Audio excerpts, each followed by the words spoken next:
Labor Day passing by, summer 2019 has officially come to an end, but I figured I may as well look back on all the films that I saw this summer and give my overall thoughts about the summer of 2019 in film. Like every summer, there were some pretty good movies, okay films, and very bad movies that I saw, and that's what makes the summer always a great time. You don't know what you're gonna get, but you at least know you'll have a fun time going to the theater, and I just love the summer and watching the movies in the theater during the hot season. With that being said, let's get started and take a look at the movies that came out in the summer of 2019. First, getting the obvious out of the way, summer 2019 started off with a bang. Avengers Endgame is looked at by many as the best movie of the year so far, opening worldwide on April 26, 2019, eventually breaking the all-time box office record set by Avatar over a decade ago. A week later, on May 3rd, nothing major came out worldwide, which was expected, but Netflix did release the Ted Bundy biopic, Extremely Wicked, Shockingly Evil, and Vile. While the performances were memorable, nothing else in the film stood out as much to make it worthy of a second watch. On May 10th, Pokémon made its return to the big screen with Pokémon Detective Pikachu, a film that did have some fun to take away, and a standout performance given by Ryan Reynolds as Pikachu, though it would be better if in future Pokémon installments they could focus on Pokémon battles rather than having the film revolve around a mystery. May 17th saw John Wick take on hundreds of hitmen in John Wick Chapter 3 Parabellum. Of course, the first 20 minutes are great with mind-blowing action moments, but the rest of the film didn't reach the ceiling of the film's beginning.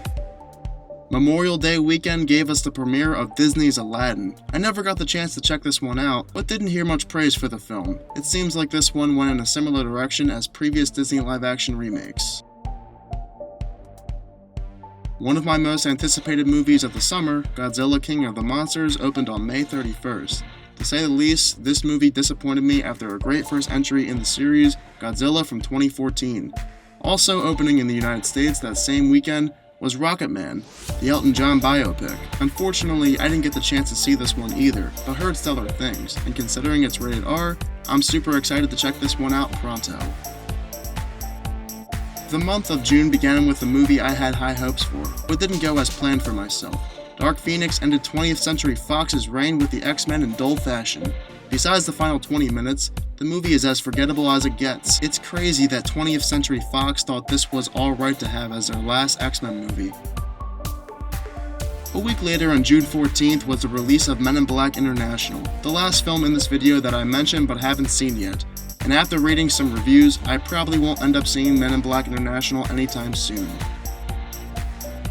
Pixar is like a loved one for many of us. On June 21st, 2019, Toy Story got its fourth installment.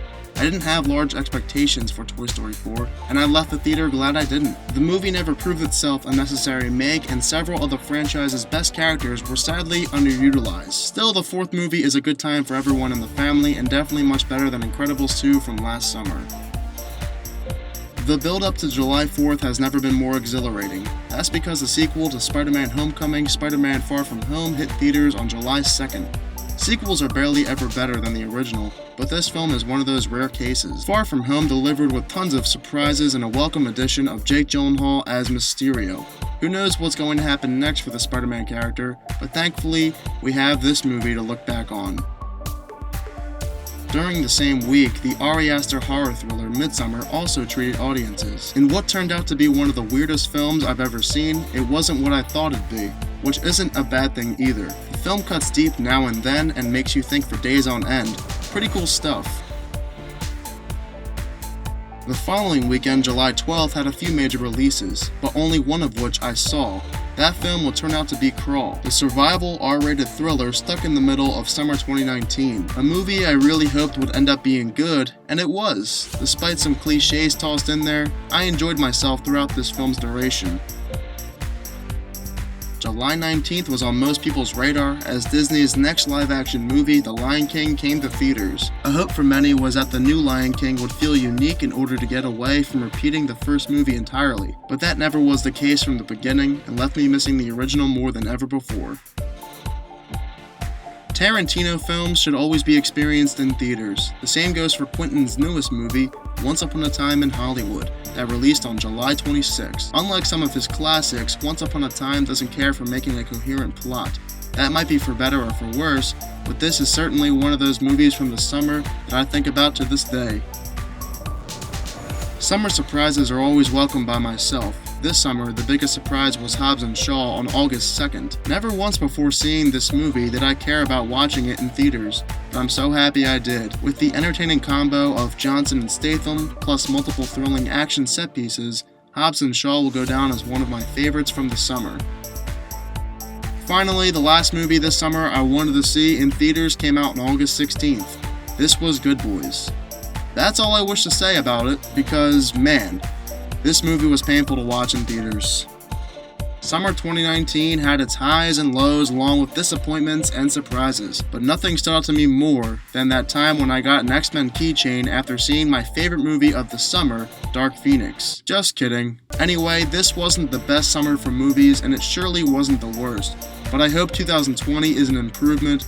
But for now, summer 2019 gets a B. Alright, and there you guys have it. Those are my thoughts on the movies that came out in the summer of 2019. I know I still have to see Rocketman. That's the only film that I did not see this summer that I really want to see. The rest of this summer, though, solid. It was not the best summer for film. A lot of disappointments, but also some films that did surprise me. Summer 2019's films will be remembered by myself just because there's a lot of them that I still think about to this day. And I can't say the same thing about a lot of the other films I've seen in the past. Summer 2019's films stuck out to me in a way. If you are one of the few who got all the way through this video, be sure to let me down below in the comment section your thoughts on the summer of 2019 in film. The next movie I'm seeing is It Chapter 2.